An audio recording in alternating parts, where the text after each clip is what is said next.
This is breaking news. Today, just before I say anything else, I just want to preface my remarks. At this stage, these are just allegations. We are going to, we look forward to proving them in court. We're here to discuss the superseding indictment.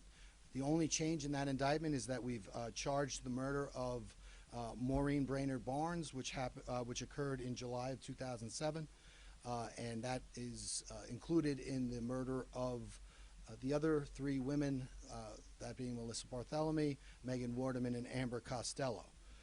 Before I discuss the indictment, I want to thank as always, I want to thank our task force partners, Suffolk County Police Department. We have, among others, we have Acting Commissioner Rob Waring.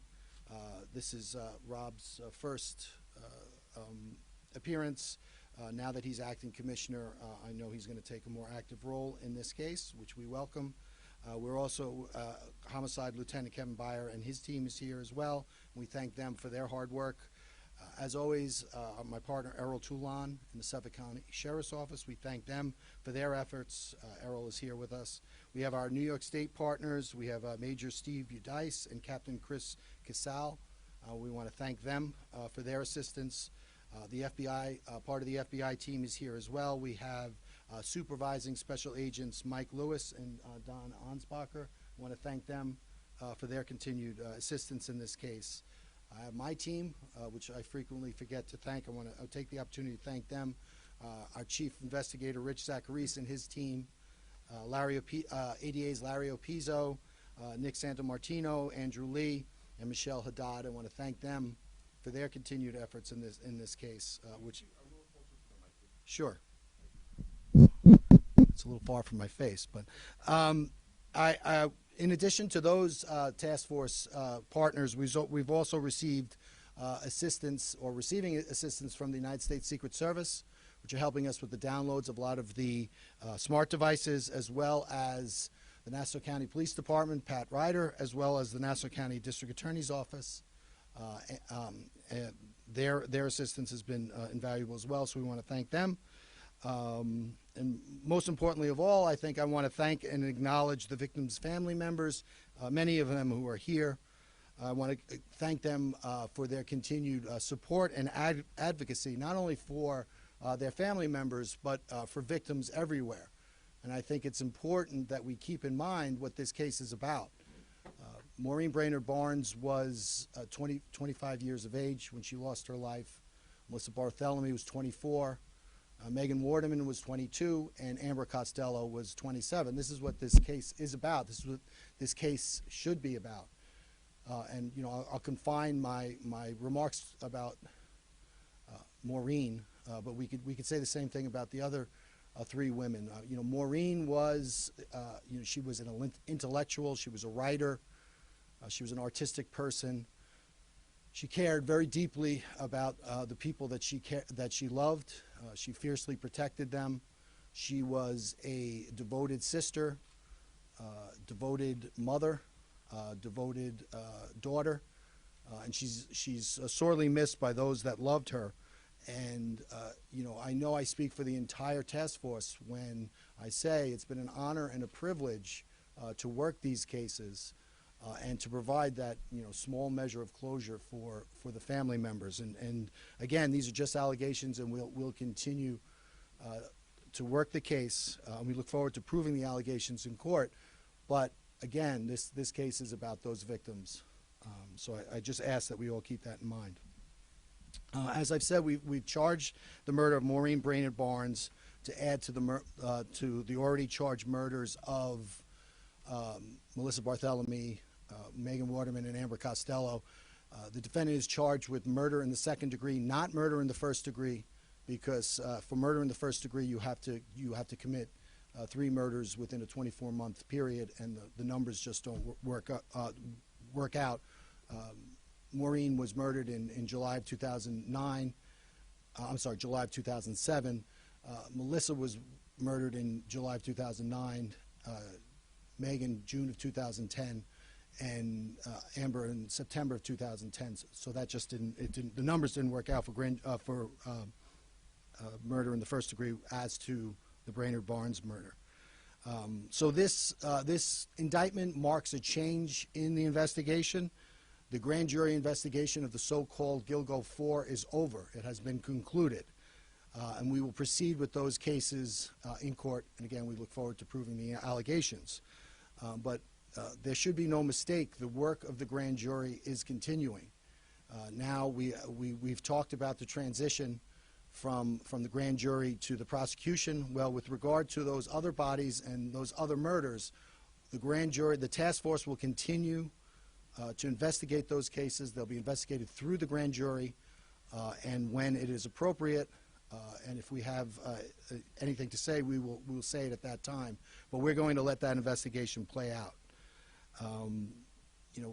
Before I turn it over for questions, I'll just talk about the bail letter.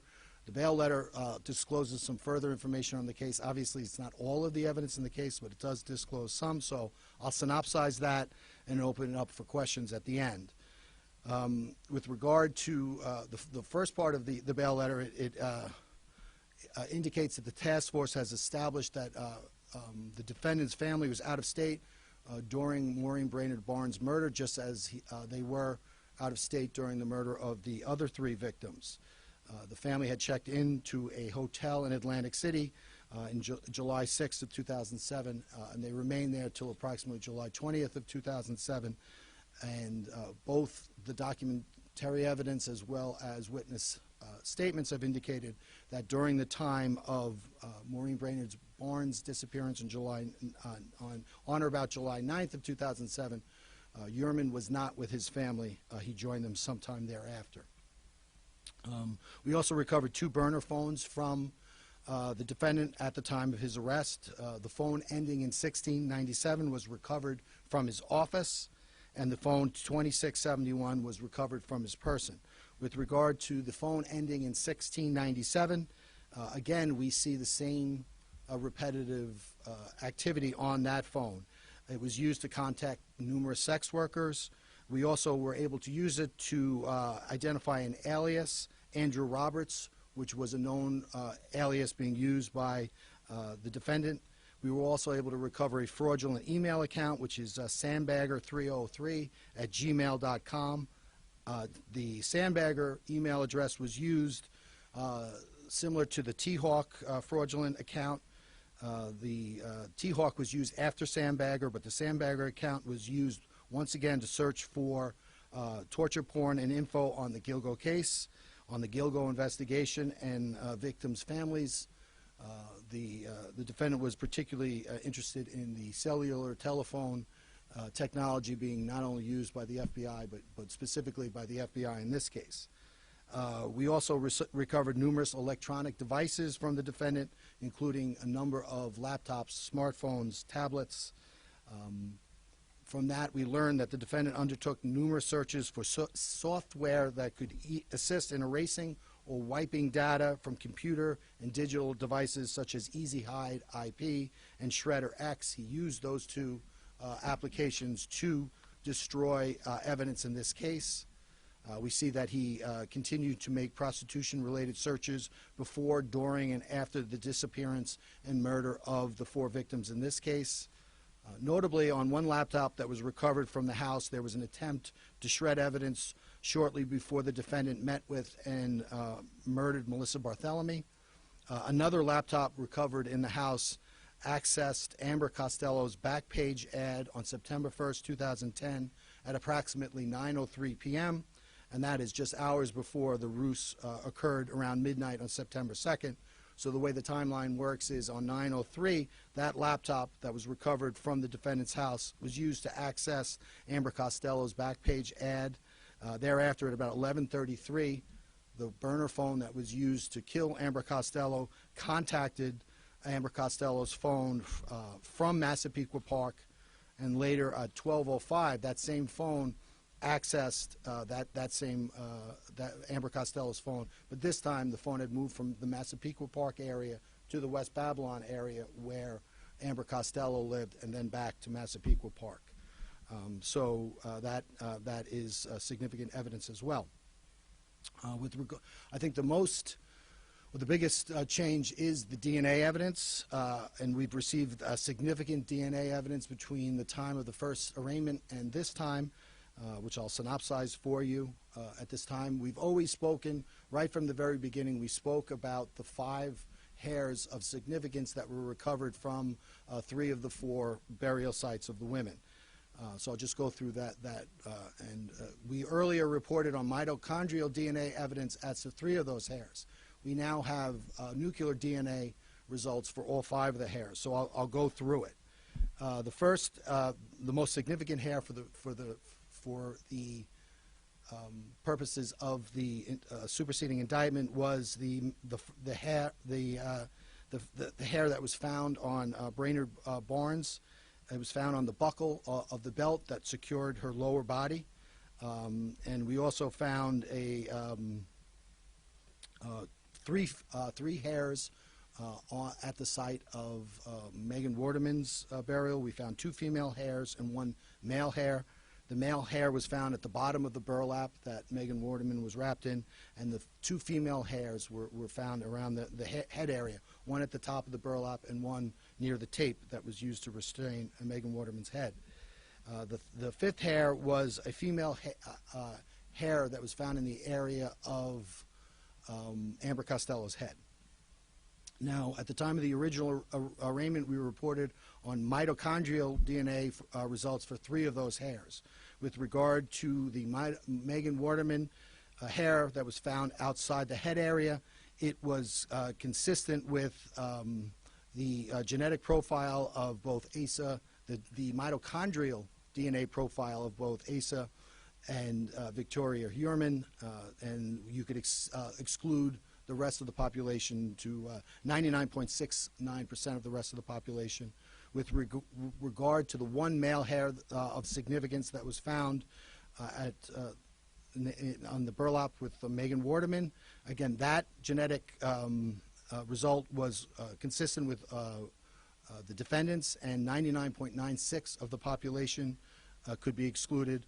And then finally, we had the mitochondrial results with regard to the female hair found at the Costello burial site, and that was consistent with the genetic profiles of both Asa and Victoria Heuermann, and that was to an exclusion of 99.98% of the rest of the population. And if you remember the science of mitochondrial DNA, unlike nuclear DNA, you inherit that solely from your mother.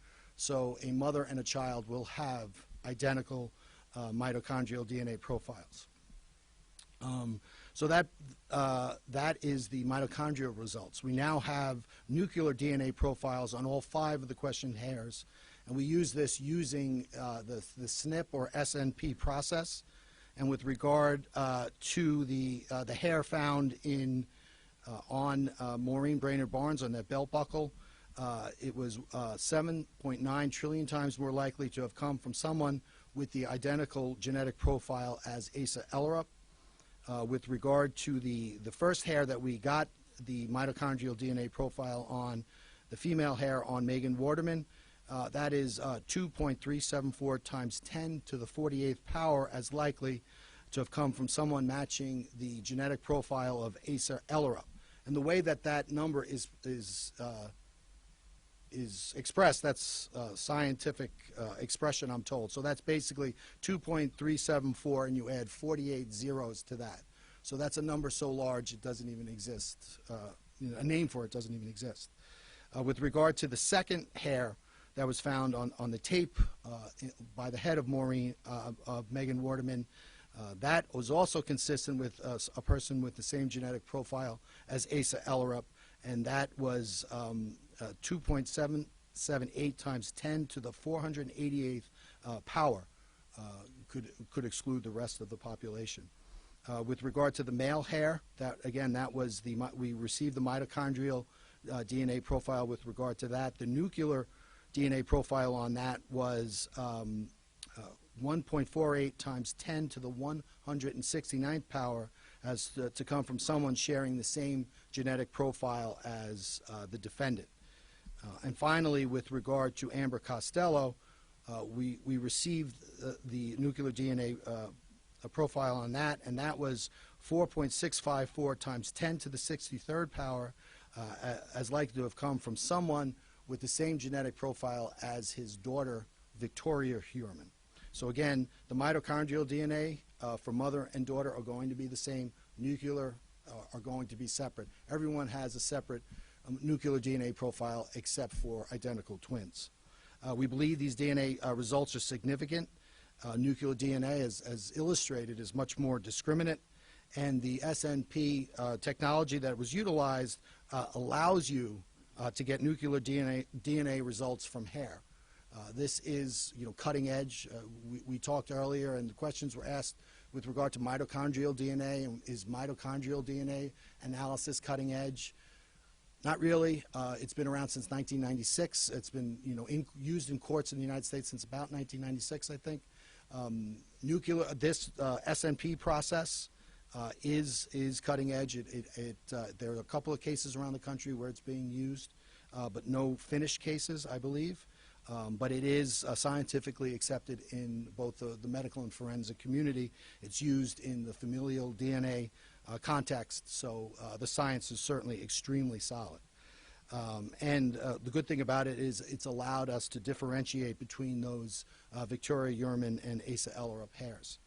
So that's important. So that's basically the bail letter. I'll open it up to questions, but I just want to end with, we said at the very beginning that we were going to take a comprehensive look at the Gilgo 4 cases. I think we've done that.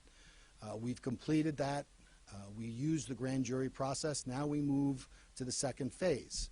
The second phase being the prosecution of these 4 cases, as well as continuing to use the grand jury to investigate the other cases, the other bodies, and the other murders, which we think are investigatively significant. And we're certainly going to do that. We're going to use the same methodology. We're going to use the grand jury. And if we come to a result in the time, and when the time is appropriate, we'll have further comment on that. So that's it. Does anybody have any questions? Yeah, regarding the ongoing investigation, how many recovered bodies, other victims, are part of that investigation? So we're not going to talk about it because we're going to wait until we're able, we'll talk about that in court. But suffice to say that it will be a comprehensive investigation with regard to a number of the bodies. Is Melissa's family here and did they want to speak? So I think later the families will be speaking. They have an attorney that they're going to be speaking. You mentioned that you had. There's going to be I'm sorry, not to cut you off, but yeah, right after this. In terms of No, I'm sorry. Go ahead. I cut you off. Sorry. I didn't mean to. No, go ahead. So you mentioned that the Secret Service helped you guys out with the devices, downloading the devices, and finding out about what data had been destroyed through those. Who's helping out with the DNA? Like, why was there a second rollout of DNA? So we use, of course, our excellent Suffolk County Crime Lab has helped us with DNA analysis. We've also utilized 2 outside forensic labs. We haven't disclosed those names just because we want them to do their work. We've disclosed some of those reports, so the defense is aware of the names of those 2. We just haven't disclosed them. And their work continues. In terms of the grand jury that you were talking about, the investigation of the Gilgo 4 you said has ended. Is this same grand jury now going to be investigating the remainder of the murders? Yes, the grand jury investigation with regard to Gilgo continues, yes. And is the same Yes. grand jury? Would Melissa can, because she is right here now, like to say a Well, I think word? there are going to be a couple of words spoken by the members of the family after we're done with ours. Right here. Ray, can you put into context in layman's terms the DNA and how and why it's significant in the case against Mr. Heuermann? So I think with regard to the DNA, first you have what we had previously was mitochondrial DNA.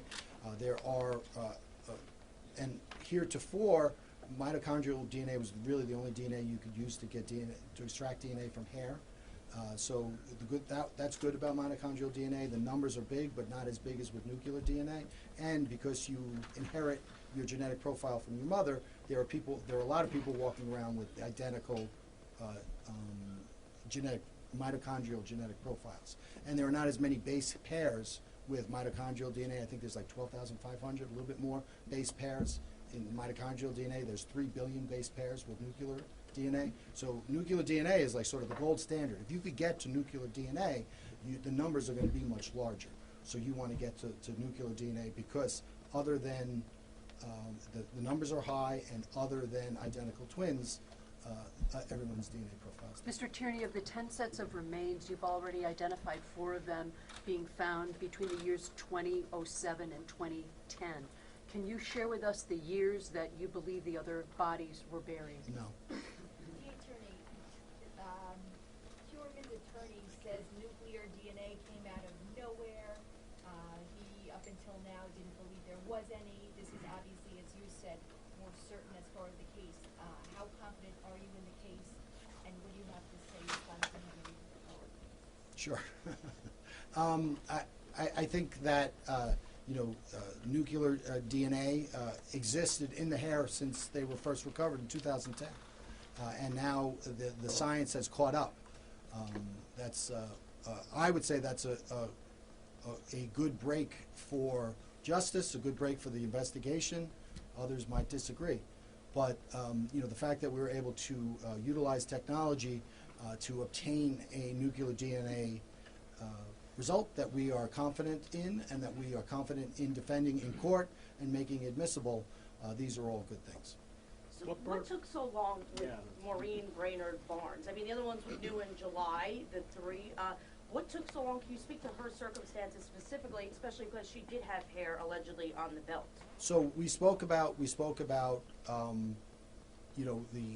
need for investigative secrecy, and as we were working through, and at the time we thought it was necessary to take the case down, we had completed 3 out of the 4 investigations, with Maureen Brainerd Barnes being the 4th that we did not complete. One of the main reasons why we didn't complete the Maureen Brainerd Barnes investigation is because we knew we had this hair, and we were awaiting, among other things, we were awaiting the result of that nuclear DNA result, which didn't occur at the time of the original takedown. So that was the main reason.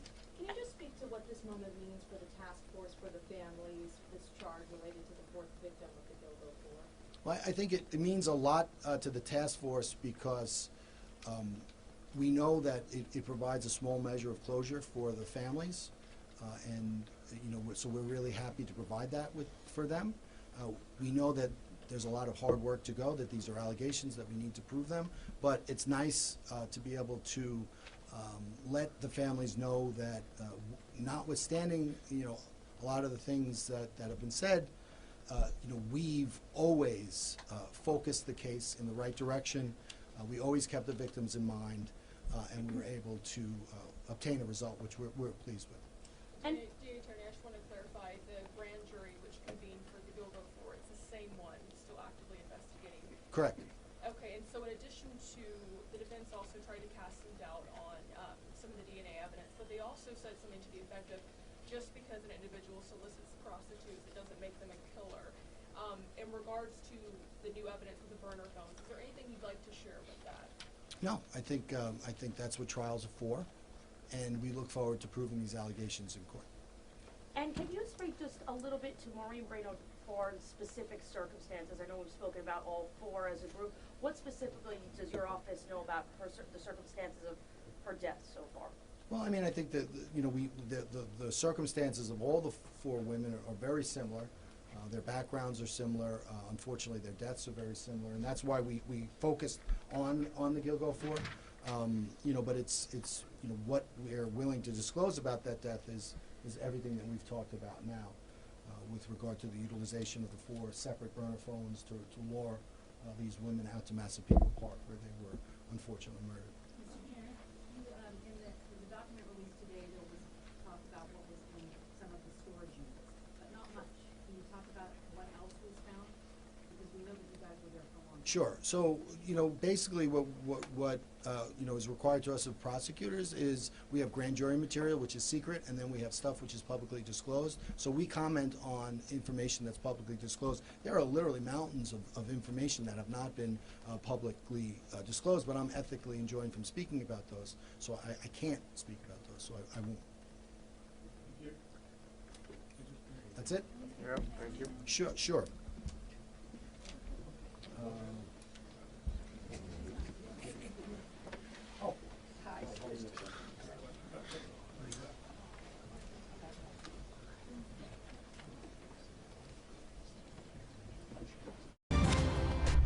This has been breaking news.